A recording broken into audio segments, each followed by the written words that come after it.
At the beginning of the season, Fulchester United's Arnie Campbell looked as though he had a dazzling career ahead of him.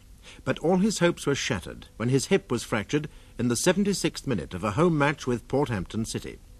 Johnny Bates is accused of deliberately kicking Arnie Campbell at a time when the ball was nowhere near them.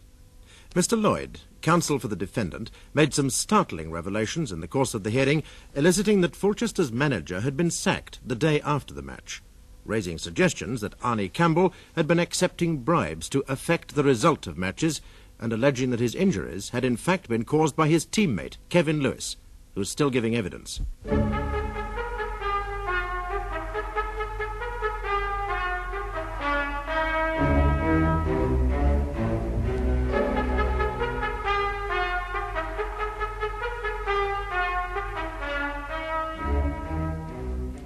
Now, Mr. Lewis, let's find out the truth about your relationship with Arnold Campbell. Now, look, if you think it was me who kicked him, then you're off your nut. We shall see. At the moment, I'm more interested in something else. You often went out with Campbell, didn't you? Yeah, sometimes. Do you know someone called Freddie Williams, who's also known as Freddie the Broker? No, I don't. Now, be careful, Mr. Lewis. Arnold Campbell has already testified that he knows him. Now, look, if you let me finish, I don't know him. I met him. Once only. Was Campbell there? Yeah. Where and when? About September last year in a bar at a Larne Hotel. Were you two alone with Freddie the Broker or with others? Yeah, we were alone for part of the time, yeah. What did you talk about? Nothing special. You discussed football? Well, don't everybody? Did Freddie the Broker offer either of you any money? No, not like that. Well, what did he say? Oh, my lord, I've restrained myself from interrupting long enough. How on earth can it be relevant to admit evidence about any supposed offer of bribes to Campbell? In my submission, it can have nothing to do with the question of whether or not the defendant deliberately kicked Campbell. Well, Mr. Logan, I'm inclined to admit this evidence. I think I'm supported in this by the case of the Crown versus Shaw. You will recall Mr. Lloyd has said very clearly that he is alleging that this witness and not the defendant was responsible for Campbell's injuries. Perhaps I may leave the matter for the time being whilst reserving my right to raise the objection if the evidence continues in this vein much longer. Very well, Mr. Logan. What did Freddie the Broker say? Well, Campbell was complaining about the terms he was getting with Fulchester. And Williams, that's Freddie the Broker, said something like, if either of you two gents want to earn himself some real money, well, you knows where to find me. And what did you understand that to mean? Well, I've been told that Williams moves around with a lot of people who bet... Is involved in bribery, in fact. Yeah, all right, well, why not? It happens all the time, doesn't it? What, rigging the results of matches? Yeah. Of course, you didn't take up the offer. No, I didn't. Did it ever occur to you that Arnold Campbell may have taken up the offer on some other occasion when you weren't there? No, of course not. Now, do you ever read George Jenkinson's football column in the Northern Courier? Yes. Will you look at the copy of Exhibit 6, which is an article by George Jenkinson, which appeared in that paper on the 9th of December 1972. That's about a week before the match, which has given rise to these proceedings. Did you read that article? Yeah, I remember it. I read it. Yes, it caused quite a stir, didn't it? I'll read it if I may. The last few weeks have seen an alarming erraticism creep into Fulchester's hitherto rock-solid form. None of the team is beyond criticism, but recently fans have been pointing the finger at Arnie Campbell. Some weeks their golden boy has lived up to all his former promise. Others, a crisis of confidence seems to hit him. Relatively open goals have been missed, of the sort that would make even a schoolboy blush. A series of disastrous back passes have let in the opposition to score.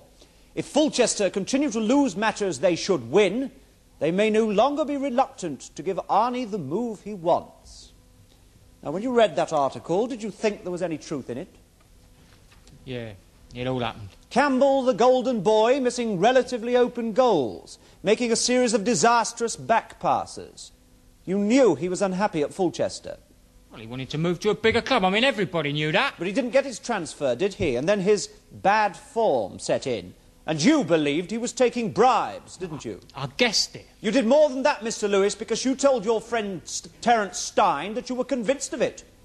Now, look, I never said that. That's a dirty lie. I just must warn you that Terence Stein will be giving evidence. We'll see about that. You finished your cross-examination, Mr. Lloyd? No, my lord, I sat down because I thought my friend wished to make an objection. And do you, Mr. Logan? No, my lord, not yet. Oh, Mr. Lloyd, do get on. And you also told Stein that, quote, If Campbell threw just one more match, you'd make sure he never played football again. Now, look, I don't believe Terry Stein told you that. That's a dirty lie. And you're saying that you never said those words? No, I didn't say it, no. Are you jealous of Arnie Campbell, Mr. Lewis? Jealous? What should I be? Well, for example, the way he could pick up girls just because of his name. I've got my share. But it's not as good a share as Campbell's. No, all right, no, all right, maybe it wasn't then. But I tell you, if I was ever jealous of him then, I'm certainly not jealous of him now. And it's right, isn't it, that when Campbell replaced you, when he first played for the Fulchester team, you spent 3 months in the reserves. Well, what of it? And whereas he was paid £90 a week, you were only paid 40. Look, I don't know about Arnie's contract. You better ask Mr. Harris about that. Now, let's get back to the match. At last. What was that, Mr. Logan? Oh, my lord, I was merely expressing relief that we're at last getting onto evidence connected with the case. On the 15th of December of last year, when the match was played, Fulchester were no less than 13 places above Porthampton in the league, and they were playing at home. Yet by the 76th minute, you were 2-0 down. Arnold Campbell had been blatantly wasting goal-scoring chances created by you. He'd even missed a penalty in the 73rd minute, and for you, that was just the last straw. And I plan to do him, is that it? Well, I don't know whether you planned it or whether you merely failed to control your pent-up resentment when you saw the opportunity. The fact is, you were no more than 5 yards away from Campbell, and when you bent down over him, you kicked him hard. I bent down to see if he was OK, that's all. An ideal moment to get a kick in unnoticed, and it only took 1 kick. Look, are you saying I'm planning to do my own teammate for life? Well, perhaps not for life. It would be unfair of me to suggest that. Only you can know that. But you did kick him, didn't you? You have sworn to tell the truth, Mr. Lewis. All right. I thought Arnie was on a fiddle. But I never kicked him. Not then, nor any other game. Now, that's the truth. Now, come now. You've previously threatened to harm him. Terence Stein will testify to that. Look, I tell you, I never kicked him. I have no re-examination, my lord. Mr. Lewis, tell me this. You have said that you believed that Campbell was accepting bribes. Did you talk about that to your manager? No. Why not? Well, McVitie had only told Harris, and Campbell was Harris's blue-eyed boy. I mean, he wouldn't have believed it. Now, Harris is the chairman of Fulchester, I recall. McVitie is what? He was the manager, then he got sacked after the game. Ah, yes, of course, we heard about that. But we don't know why, do we? Very well, Lewis, you can stand down.